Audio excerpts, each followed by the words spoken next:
Okay. Good morning, Madhu. I'm appearing as someone else right now because I'm not at home. That's fine, no problem. Hello, everyone. Hello. Okay. Good morning. Good evening from India. Good evening. Yeah. We got bad news this morning. Our Indian friend had some other obligation. He was going to log in this morning. He's in indoor, Recording in progress. club and indoor, and he's not going to be able to be here this morning. So I'd hope to be able to see him. Indore and Bhopal is in central part of India. Yep. And when you visited India, did you visit Bhopal? Yes, we went to the Rotary Club of the Hills, and I can't remember the name of the other one. And then we went to Indore and went to the club there. We had a great time with them. Yeah, Bhopal is a very nice place. So I went in October of last year, and I've been there before, but yes, it's a very nice place. We had a fair dose of the renowned Indian hospitality when we were in India. They didn't know what to do with us for a few days, and they found a Rotarian in Rajasthan who took us in, and we celebrated Diwali with him and his family. It was just a marvelous time. You probably heard some of that from Ernie Calquette last night.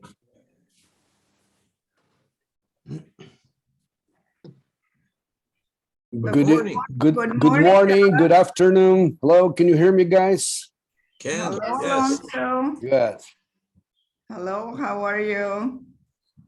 I'm appearing under someone else's name because I'm traveling right now.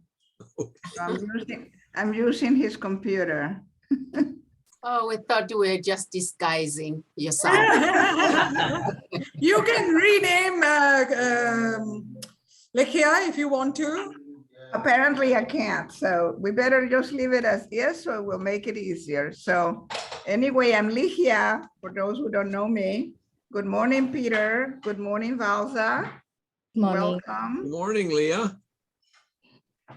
I hear you had a pretty good trip to Colombia. Oh, the trip to Colombia was outstanding, 28 days. It was marvelous. And came back healthy, so that's the main thing. That's very good. Yes, yes. Saw So- Bruce and Dorothy last night. Oh, okay, okay. Very nice, very nice.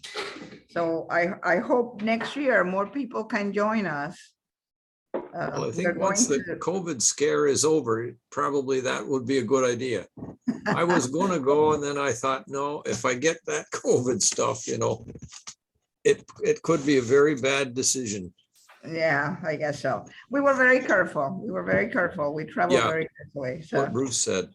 yeah. Mhm. And everybody down there apparently was very careful too. Yeah, Colombia has a very strict requirements, so that helps. Mhm. Yeah. So we have good morning.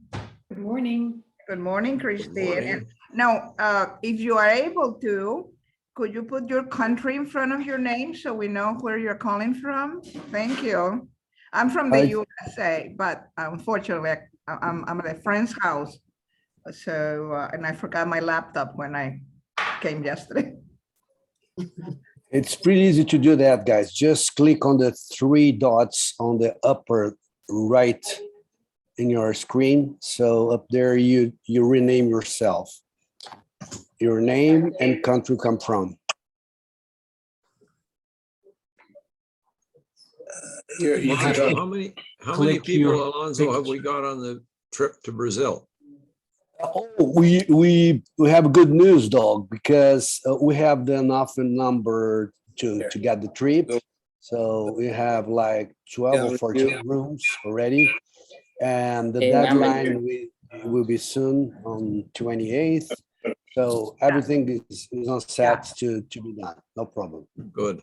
Yeah, And you were registered already. You, Zaf, and many others. my friend and I are registering tomorrow. Very good. Hello, House Brian. as well. Hello, Brian. Hello, Christine. Hello, good Hello. morning, good Good to morning. see you. Good afternoon. The sun So, is shining. hello, Jean. How are you? I hope, Brian, you were okay from the storm. Yes, yeah, we got away very lightly. Thank you very much. Well, about 3 or 4 storms, all one after the other. But in the north of the country, it's worse than here. We were very lucky. Well, that's great. That's great. We'll give a couple of more minutes to see if a few more people join. And then we will start our little process here. And hello to Cliff and Mido. Nice to see you.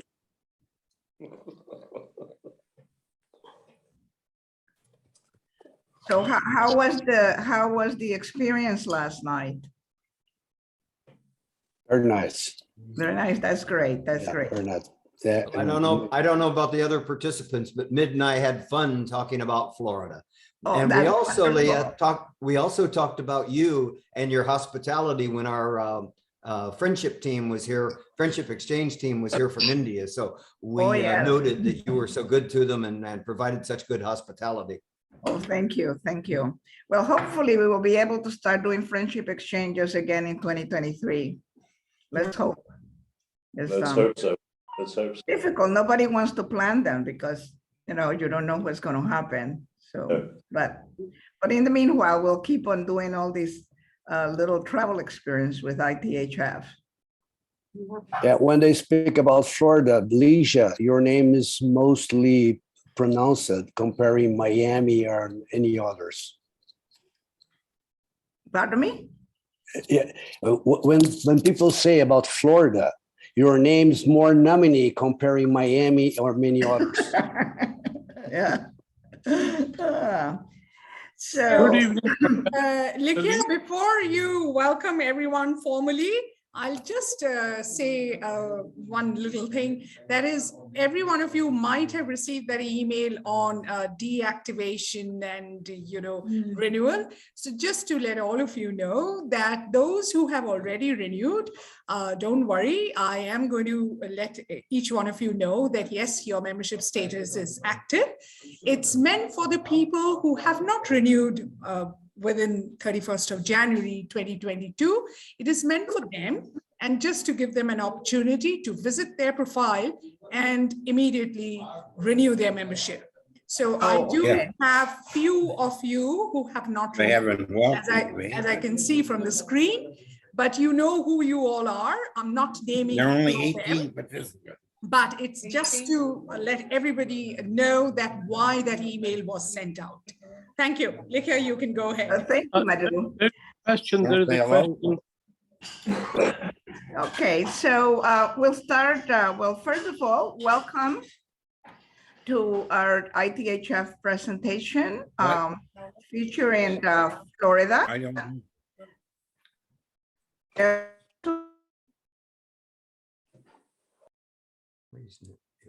Hello? Leisha is frozen. Maybe something happened. Whoops, we seem to have lost her. Oh, yeah, she's frozen. Yeah.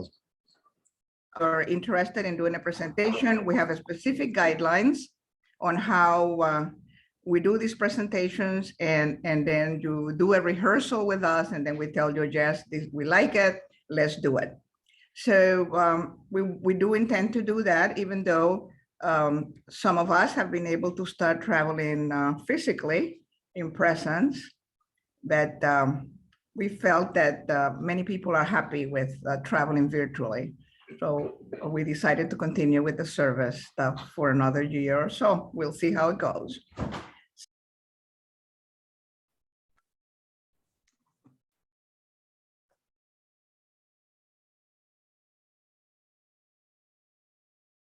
I guess I'm muted. I didn't realize I got muted. Okay. Someone says, stop speaking, stop speaking. Okay, so welcome to our Florida presentation. There's a little process that we follow through with. After the welcome, I guess we all go mute. So except the presenters, try not to unmute yourself unless it's super important. On the chat, if you have a question, please write a note in uppercase letters, so that way the person monitoring the chat will be able to address the question at the end of the presentation. After the presentation, we will break into a couple of small groups to discuss, have a little connection. And then after that, we come back together. So, pardon me? So again, we also are at this point looking for 1 or 2 new members for the committee, because occasionally now that we no longer stay home all the time, sometimes we don't have a sufficient group to coordinate some of these meetings. So if you're interested in joining us, please let Madhu know, Alonso, of myself, or Valsa. Right now, we have 4 members of the committee here: Valsa, Madhu, and Alonso, and myself. So again, welcome, and Cliff, and you are ready to go. Any member of the committee wants anything to say before they start? Alonso, Valsa, no? Okay. So thank you again, and let's roll with the presentation. Okay. Oh, Yeah. Good morning, good afternoon, or good evening, everyone. With great pleasure, before starting the session, I would like to introduce Cliff and Mid to all of you. Cliff is a 28-year Rotarian, having held membership in 5 clubs across 3 districts. He has held a number of positions. At the district level, he has served as scholarship chair, District 6950, and chair committee member, District 6950, and friendship exchange chair, District 6800. At the club level, he is the past president, board member, friendship exchange chair, newsletter editor, foundation chair, publicity chair, among others. He has been a member of clubs in Mississippi, Florida, and Georgia. He's a Paul Harris Fellow and was Rotarian of the Year in 2012, District 6800. Cliff was in higher education prior to his retirement. He was journalism and advertising professor before becoming president of a small college in California and a school in the university system of Georgia. He has also worked as a writer for Westinghouse Corporation. Community presents several newspapers. His published work focused on technology for the newspaper industry. Now about Mid. Mid is a 6-year Rotarian and currently serves as the trustee on the Rotary Youth Trust Board. She is a Paul Harris Fellow. She's a retired sociology professor and Fulbright recipient. She has published primarily in sociology and in unique teaching measures. Prior to becoming a college professor, she worked in economic and community development. Her publishing concerned methodologies. She taught in Italy for the university system of Georgia, and she was a Fulbright scholar to Brazil. Cliff and Mid are Platinum Legacy members and major donors. They have been for 23 years, and during that time have traveled to over 60 countries. When not traveling, they enjoy their Blue Mountain cabin retreat in North Georgia and wandering the US in their travel trailer. Welcome, Cliff and Mid, and thank you for sparing your valuable time for us. And we look forward to listening to you. All yours. Thank you. Well, thank you. Before we get started, I probably should let you know that in our partnership, Mid's the researcher and I'm more of a presenter. So she said, Cliff, I don't want to present. You do the presenting. After yesterday, I thought, my goodness, I talked all the time and Mid didn't say very much. So let me see if I can get the screen shared and get the program started. And let me just do a little bit of housekeeping here first. And where did my mouse go? Where's my mouse? Oh, there it is. Whoops, now I've lost that. All right. All right. Again, thank you for that introduction. This is fun for Mid and me to do. We love to talk about our state. Florida is known as the Sunshine State, and boy, does it ever get sunshine. So right now, let's take you into the Sunshine Zone. We're going to do kind of a whirlwind tour today. As you can see, Florida is a peninsula. We have about 1,000 miles of coastline, most of it in beach. It's a very flat state. It's easy to get around. Public transportation, for those of you who are not from the United States, in the United States, it's just abysmal. So most people fly into one of the major airports and then either rent a car or something, but using the train or the bus in the United States is not very easy. So today we'll start up here in St. Augustine. Want to share a little bit with you there. We'll come down to Daytona Beach. We'll take a little sachet over to Orlando. And of course, you have to go to Disney World if you're even traveling virtually in Florida. We'll come back out to the coast. We'll go down to Cape Canaveral, and we'd like to share a little bit about the American Space Program. And then we'll go down to Leah's stomping grounds in the glitzy, glamorous Miami. Tell you a little bit about our sort of superstar city in the state. We'll come across Alligator Alley and have a short look at the Everglades, and then we'll get to our side of the state, the Gulf side of the state, and come up. We'll look at Tampa, which is our metropolitan area, even though we live in Pinellas County, about 20 miles west of Tampa, and we'll end up in Tarpon Springs. So let's start. St. Augustine's the oldest settlement in the United States. It was founded in 1565. And Mid and I haven't spent a lot of time in this little town, but what we have, it's just delightful. It's a walking town. As you can see, it's all pedestrian. If you go behind these buildings, you have the beach, the lighthouse, and the fort, shops, restaurants. It's just a nice, quiet town to visit in the northeast corner of the state. If you come south along the coast, you come to Cape Canaveral, the Kennedy Space Center, where the National Aeronautics and Space Administration, NASA, has its shots to space, over 100 of them a year. I think this one's a Jeff Bezos shot. I'm not sure about that. But a few years ago, Elon Musk with SpaceX and Jeff Bezos with Blue Origin began using this facility. I think it's Launchpad 39 is the big one. Maybe some of you from the other side of the state will know better than I there. Mid and I live about 150 miles west of this, on the other side of the state. And sometimes when it's a clear night, we can see these launches from our front yard. It really is kind of remarkable. If you get really lucky, you might be able to see a space shot while you're visiting. There's a great tour and a museum at Cape Canaveral. And if you come to Florida, I highly recommend that. Down the road from that, still going south, you come to Daytona Beach. I think mostly Daytona Beach is known for that, the beach.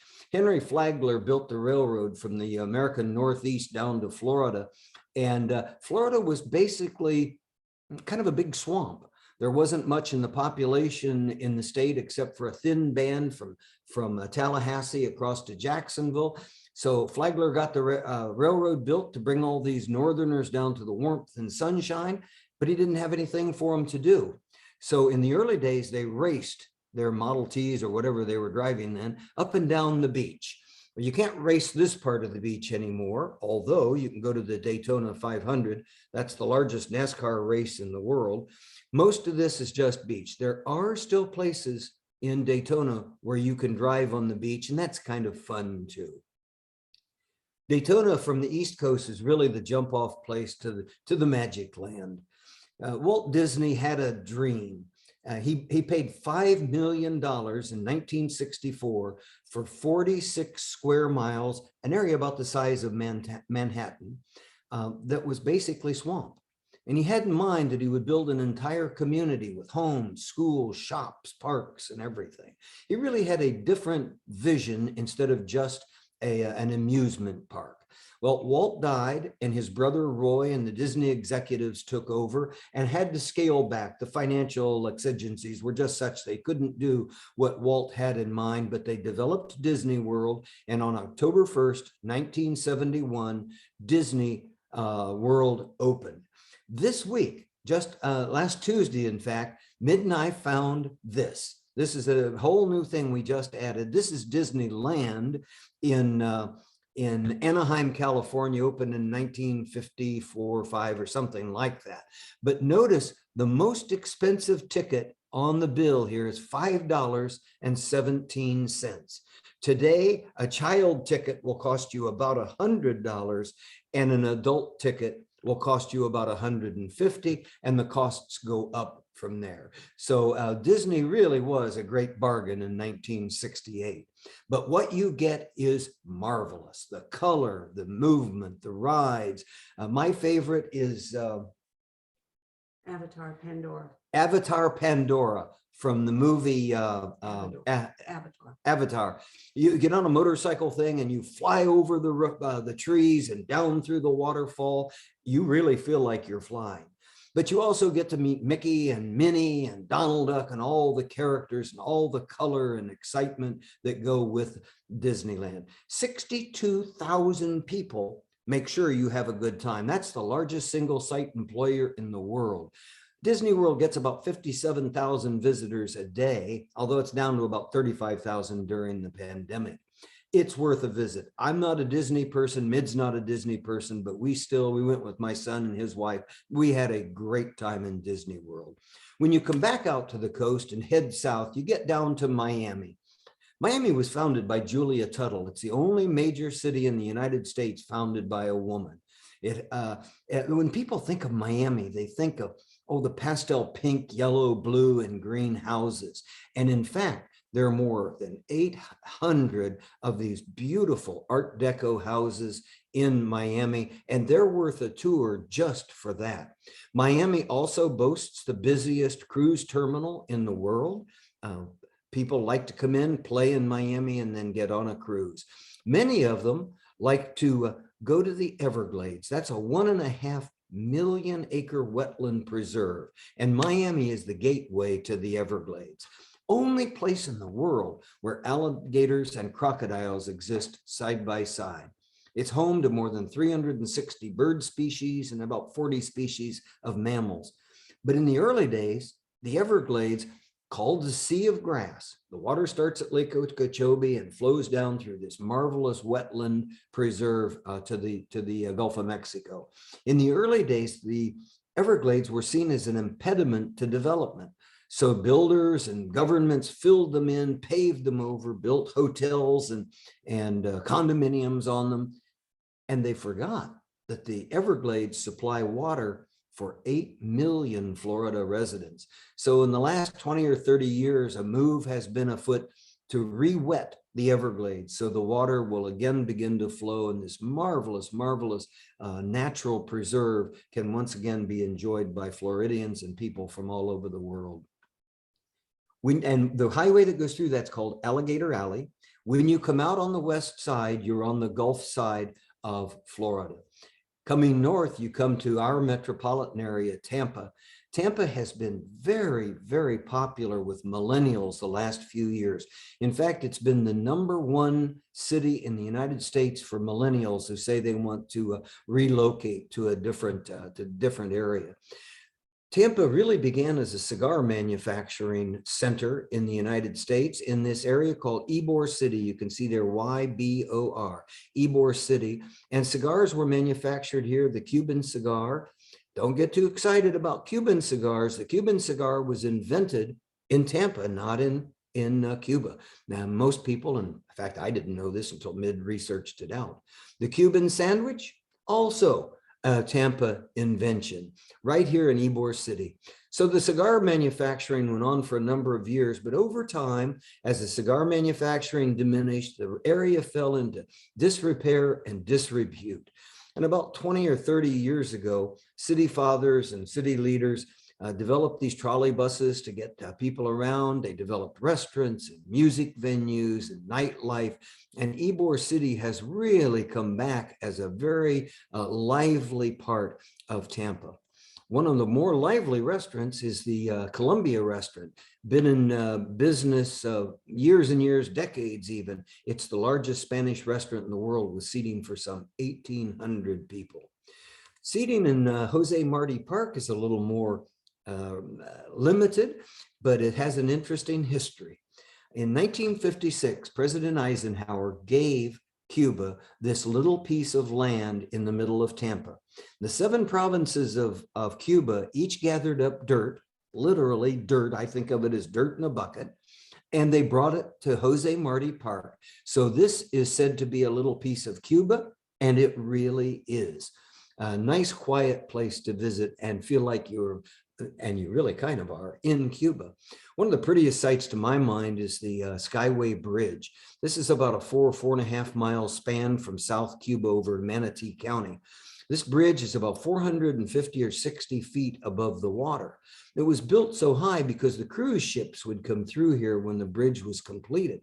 And it's a marvelous transit. Unfortunately, since the bridge was built, the cruise ships got bigger, but the bridge didn't. So Mid and I were on a cruise a few years ago, and we went under the bridge.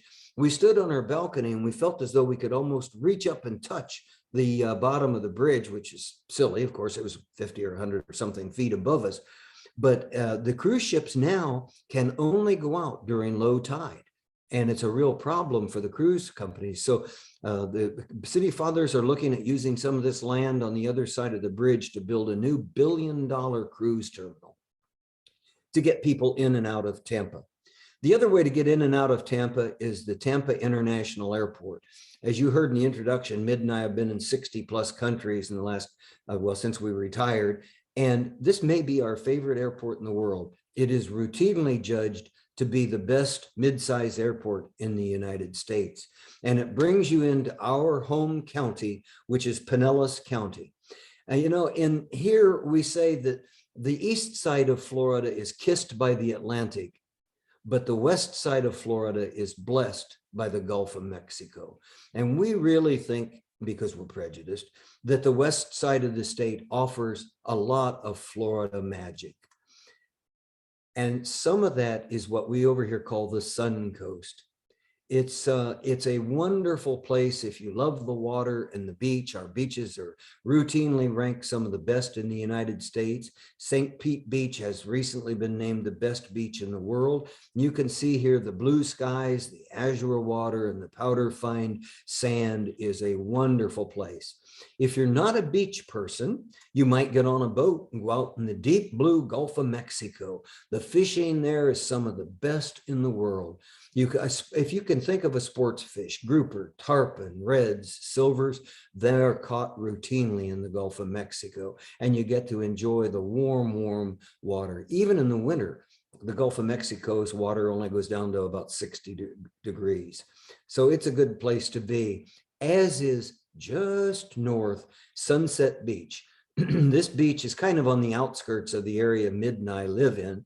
And from May to October, they use this little pavilion and they'll have concerts. They might be rock or folk or country or even some classical music. People bring their lawn chairs, maybe bring some chocolate strawberries and wine and cheese and bread. And we gather on the beach, talk to our friends, enjoy the music, and watch the sun set over the Gulf of Mexico. And it's free. Oh, and it's all free, Mid's reminding me. So it's just a wonderful venue during the summer months to get out, be outside and enjoy some of Florida's sunshine with our friends. This park is right on the outskirts of Tarpon Springs, where we live. When we put this slide up, Mid took one look at it, said, "Cliff, that looks like a whale's tail." I had never thought about that. We have a friend who's a drone pilot, and I'd looked at it from the air. Until she said that, I'd never noticed that. This is a 1 mile causeway that connects this little barrier island at Fred Howard Park with the mainland. You can rent paddle boats here, and they do that business with a wind surfing with the big look like parachutes. The beach here is a small beach, almost never crowded, maybe 2 days a year. Independence Day and what we call Labor Day here, there'll be some people on the beach, but it's really a nice beach. You can see the barrier islands in the background here. If you can see that little black dot, I don't know if that shows up on your screen, that's the Anclote Lighthouse, and the cut, you go out into the Gulf of Mexico. This is the intercoastal. The first Saturday in September, the Rotary Club of Tarpon Springs takes this park all the way back to the mainland, completely over. It's shut down to the public. And we do our major fundraiser for the year, our triathlon. We put buoys out and we have a 400-meter swim. They come ashore and they get their bicycles and they ride their bicycles around the perimeter across the causeway for a 10-kilometer bike race. They come back and drop their bicycles, and then they begin a run, a 5-kilometer run.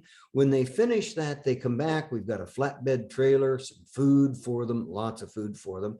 I think they drink about 5 kegs of beer, and it's Saturday morning, about 10 or 11 o'clock in the morning, but it just becomes a big party on Fred Howard Park's beach, and it's a very good one. It also raises between $20,000 and $30,000 in scholarship money for kids in our community. Our little town is on the Gulf of Mexico. We're just at the top of Pinellas County. If you're from the United States, you know New Jersey. You see, it's kind of peanut shaped. That's the way I think of it. This is on the National Register of Historic Places. This is the old high school, currently our city hall. And this is Chris Alahousas, our mayor. Chris asked us to offer this greeting to you, and I quote, "On behalf of the city commissioners and our residents, we would like to welcome you to this virtual visit, and we hope someday soon you will have the opportunity to visit in person and experience the unique culture we have in Tarpon Springs." And unique culture it is. It sits on the Anclote River, and it's right at the mouth of the Anclote in the Gulf of Mexico. It really is kind of a quaint little European village. Paul Harris said that friendship is the foundation rock upon which Rotary is built, and you could also say almost the same thing about Tarpon Springs. The friendships here are quick and they're deep. I think part of what does that is the distinctive European flavor brought to us by the Greek spongers. Greek people came to Key West now the century before last, the end of the 19th century, originally from Kalymnos and Halki, Simi islands in the Dodecanese, and also Larnaca on the island of Cyprus. They came for the sponge harvests. And what they would do down in Key West is they would pull the sponges up and put them in these nets, and they would haul them to the surface. Well, after a few years, the sponges came to be few and far in between. And so they migrated north in 1905 to Tarpon Springs, but they did something different when they got here. Instead of pulling the sponges out, they're a living organism. They cut them off and then put them in and hauled them to the top. And the sponge, being a living organism, promptly regenerated a sponge. So the sponge divers were able to create a sustainable harvest of sponges. And these boats sometimes are lined up all along the sponge docks full of these wonderful sponges, great opportunities. So if you come to visit, try to come during the sponging season. You can even get on a tourist boat and they take you out, and one of these sponge divers puts his metal helmet on and goes down and brings up a sponge, so you can see exactly how it's done. Across the street from the sponge docks is Dodecanese Stre. You can see the lighthouse here, and the sponge docks run along here. On this street, you can buy almost anything Greek. Food, clothing, souvenirs from Greece. It's a very Greek-like little street. One of our favorites is Hala's restaurant just around the corner here, but she has a wonderful pastry bar. You can gain 5 pounds just walking past Hella's pastry bar. But everywhere in Tarpon Springs, you'll see that wonderful Hellenic blue. It's part and parcel of this little town. It's only a town of 25,000 people, but our Greeks make up about 10% and probably 80% of the culture. It's said here you can visit Greece without leaving Florida. There are places in this town that you can go without hearing a word of English spoken. One of the highlights of the year comes at Epiphany, January 6th. when the Archbishop of the Greek Orthodox Church comes to town. We've had artisans who have made a cross jewel encrusted, and he casts that into the water. And these white boats are filled with 19-year-old Greek boys. They're only boys and they're 19 and they must be Greek. That's the tradition. And the kid who gets it comes up on land here where the bishop has cast the cross in. They process to the cathedral and hold a service. It's a wonderful experience. During Christmas, our middle school kids put sand and candles in white paper bags, and this is Spring Bayou, and it's lined with these, what the Spanish call luminaria. They sell those. You can remember someone that you've lost, or bring good luck to your business, or however people gather. It's a wonderful time. The water is a consistent 72 degrees, which is lucky because these guys love the warm water. In the winter, the Gulf drops to about 60 degrees, and manatees like water warmer than that. Since the Spring Bayou is spring fed, it stays at a consistent 72 degrees. And these vegetarian behemoths love that. They fill the bayou in the winter. Downtown Tarpon Springs seems like it always has a party going. Every month on First Friday, food vendors, musicians, people dine out, because in Florida, it doesn't matter the time of year, you can almost always be outside. There's almost always a party in downtown. If shopping is your bent, antiques, bookstores, there's a wonderful meat market in town called the Acropolis Market. And Teddy, the Greek man who owned it, he's retired now, is known all over Central Florida for being a kind of a character. He's fun to visit. It's also fun to visit District 6950. That's our Rotary district. Covers Citrus, Hernando, Pasco, and Pinellas counties in the central Gulf Coast, and has about 49 clubs, 2,400 or so members. Our current district governor is Jocelyn Chapman. She's a member of the Rotary Club of Tarpon Springs, and Jocelyn asked that we share this with you, and I quote, "We are happy to share Florida and District 6950 with you. All the Rotarians in our district wish you well and hope to see you one day on Florida's beautiful West Coast. And if you come, you will certainly be welcome at the Tarpon Springs Rotary Club. We meet on Thursdays at noon at Cypress Run Golf Course. We're one of the most active in the district. Many years ago, the Rotary Club bought land and over the years built baseball fields for the Little League Baseball, built the Boys and Girls Club, so kids have a place to go after school. That's still ably run by Director Mark Sophia, a Rotary Club of Tarpon Springs member, and it's a place that kids really enjoy. A few years ago, the club approached the Pinellas School District and asked if we could take the library, bring it into the 21st century as a media center. We had Eddie Hoffman, a local architect and member of the Rotary Club of Tarpon Springs, draw the plans. Those of us with some carpentry skills moved our tools into the middle school. We built faux walls. We built the furniture for the new media center, carpeted it, painted it, bought computers, and the kids loved that area to be in. During the COVID time, we really wanted to do something to recognize our medical people and our teachers. So we brought an ice cream truck to the hospital. We have a large hospital in town, and we invited all the medical staff and other staff members, the employees of the hospital, to come down and have an ice cream cone. And they came down and laughed and carried on sprinkles and chocolate chips and nuts and good conversation and good camaraderie in the parking lot of the hospital. And we really enjoyed. In fact, we've now done that for 2 years running. After that a bit, we had a luncheon catered for the teachers at our elementary school, and that wanted to just thank them for keeping our kids in school. Recent project that just finished was our ballet project. It's part of our effort at being more international, as is our friendship exchange program. We haven't had one of these in a couple of years because of the COVID, but this is the group from Bhopal and from Indore, and we then went over with them, the Rotarians, Ernie and Mid, I and Ron Haddad, and wives Ernie and Olga. It was an experience that Ernie was on last night on this program, and he said it was a once in a lifetime experience.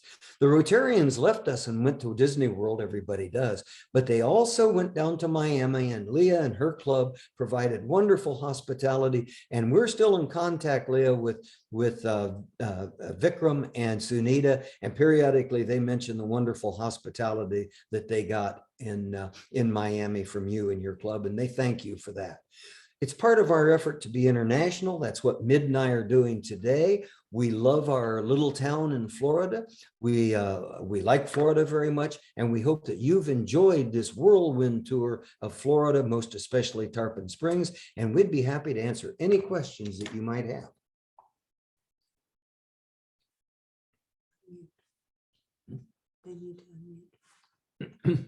Everybody looks muted. Yes, I'm here, Cliff. We have a question from Salim. Actually, have two. The first one is, what's the best season to visit Florida? May and November. That's what. Why May and November? The temperature is just lovely and the hurricane season hasn't started. Excuse me. I'm a little more parochial. I would say anytime but July and August. This question was asked yesterday's session, and May and November from one of our Rotary Club here in town members said, and Mid agrees with that. But I'll tell you, it's just hard to beat Florida, except July and August are pretty beastly. Great. And the second question from Salem is it possible to find a home hospitality in Florida? I'm sorry, a what? Is it possible to find a home hospitality in Florida? Home hospitality, absolutely. Oh, yes, yes. In fact, a couple of our friends offer their homes through Airbnb. If you plan to come to the Central Gulf Coast, for heaven's sake, contact Mid and me and we'll put you in contact. That's not difficult at all.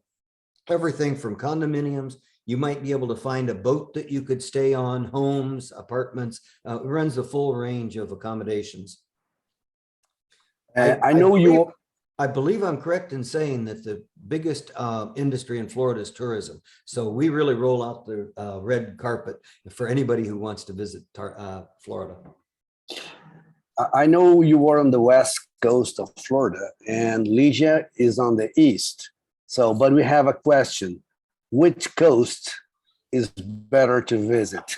West is best. West is best. Is there any controversy? With appropriate apologies to Leah.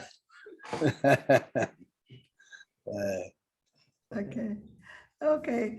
Well, I guess it's a matter of opinion and depends on what you're looking. Each part of Florida really gives you a totally different experience. And, you know, if you are into seeing the big cities and Miami, obviously, this is where a lot of people think that they should come in Florida. But what I think Cliff is presenting to us today is that part of Florida that most people don't think about, because a lot of people think about Disney World, Orlando, and Miami. They seem to think that that's where you should go. But truly, Florida has some amazing places to visit. So it depends on what you are interested in seeing. I remember briefly the story about the Indian exchange program. They came in the Friendship Exchange. And when they look at the map, I think that they thought that, you know, the Tampa area and the Miami area were just close by. They didn't realize how far apart we really were. So they were extremely disappointed because they weren't going to see Miami.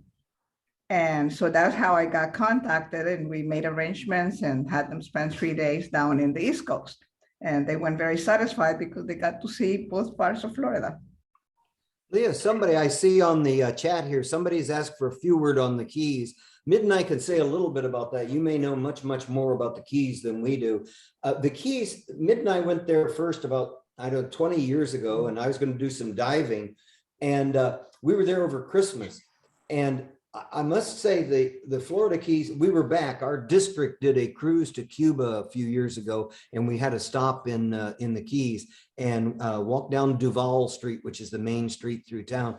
The Keys are, Leah, how could we say, very interesting. The people who are in the Keys tend to be rebels, and I think of them as kind of hippies, and they're just a very interesting group. And maybe you can tell us more about the Keys than Mid and I are able to do. Well, I really haven't visited the Keys that much, except perhaps for a couple of Rotary events. There is a lot of active social life in the evening. Can I say something? Can I say something? There are some beautiful places also, again, to visit and swim and fish and, you know, do all the ocean type things that you like to do. I am not a crowd person, so I always like to go and visit more like the nature parts of wherever I'm going. So the last time actually during the pandemic, I spent 4 days in an Airbnb in Isla Morada, but I like more the quiet, the nature, the peaceful places. But if you want some really active life, you head for Key West, and you can see a lot in Key West. There's a lot of history there, and also again very enjoyable, inexpensive activities to do. So as we cannot assure which coast is better, guys, so you visit both, then you tell us. Cliff, I had a question. We have one more question. When is the sponging season that you mentioned? Sponge season. Mid is saying late summer, but I kind of think of it as a year round. I'm not sure, Alfonso, we know that. Alonso, I'm not sure we know that. We live here, so we're in and out of the sponge docks all the time, and I just have never monitored it. But my researcher, she's always quick to do, she'll have an answer for that in about 30 seconds. She's looking it up. Okay, meanwhile, Valsa has some comments. I have a question. Thank you, Alonso. Where are the good diving spots in Florida? Is it in the west or the east? And which are the months that is good for diving? Or do you need a wetsuit? In the sense, is it warm water diving or it's cold water diving? It's very warm water diving, especially the diving I've done has been down in the Keys.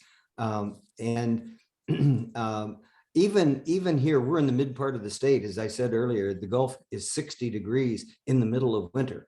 There are times when the Gulf of Mexico and our part of Florida, the water is 80 degrees or 81 degrees Fahrenheit in the summertime. So it's very nice warm water diving. Oh, thank you. That's lovely.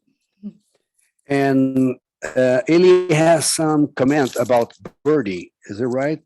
Yeah, that question came up last night, and Easter is October.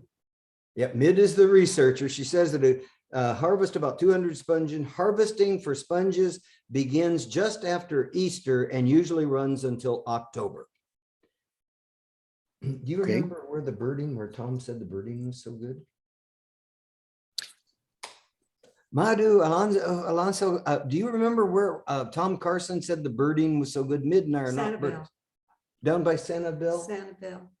I'm the birder. Eli is a birder. Yes. Eli is a birder. Can you help us with that? 35 years in Florida. First of all, Florida probably has more birds to see than any other state in the United States. You can go to any of our wetlands and shores and all and see sometimes literally, if you know what you're looking for, up to 60, 70, 80 bird species in an afternoon. One thing about the East Coast, because I live on the West Coast, I live about 30 miles from Daytona Beach inland. In St. Petersburg, the south part of the city, which is a peninsula, is a park called Fort DeSoto Park. Yeah. And in the springtime, when the birds that flew south for the winter, South America that is, return back to our area, Fort DeSoto Park is one of the places right at the edge of the Gulf where they first, after flying across the Gulf of Mexico, first come to land to set down. 3 years ago, actually the year just prior to the COVID, two friends of mine and I spent about 7 hours there, 95 bird species. Wow. And hundreds and hundreds. I mean, it's the most amazing place in the world. But throughout Florida, especially from the center of the state south, there's many wetlands, which actually are sewer treatment plant, where the so-called tertiary effluent is put out into these impounds, so that even though it's drinkable water, it has nutrients like nitrogen and all that the plants take up, so that it can finally end up being sent to the St. Johns River or some other wetland, freshwater areas. It's just an amazing place. And we have bobcats and bears and Florida panthers, deer. I mean, it's amazing. Whether you run into those things or not, it's another story, but they're here. Wow. Florida's the third most populous state in the United States. Pinellas County, the county we live in, is the most densely populated county in the state of Florida. And we have egrets come to our yard that we've named. A few years ago, I saw a Florida panther about 4 o'clock in the morning in the street. My son sat in the middle of the street surrounded by wild turkeys. So even though Florida is a very, very popular, and we have alligators routinely. We live on Lake Tarpon, and we have alligators routinely, and they don't hurt anything. They'll run away as soon as they see you. So even though it's a densely populated county and a densely populated state, there's just an awful lot of nature here.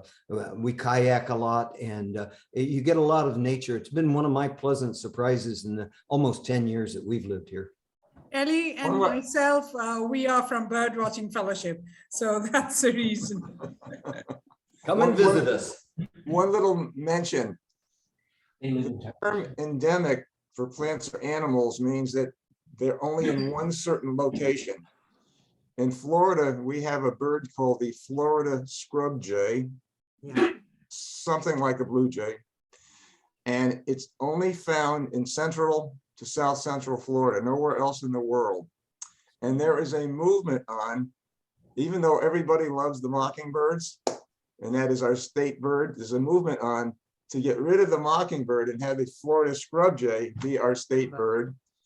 And if you're in the areas where the scrub jays are, which are all known areas, I've got photographs of them on my hands. Like they're very curious and friendly. I had some folks with me recently at about 3 miles from my house is one of these scrub jay preserves.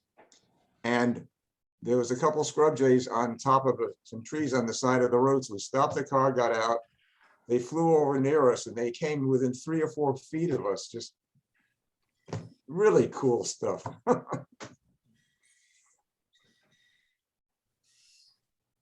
Any further questions? Alonzo, you're on mute.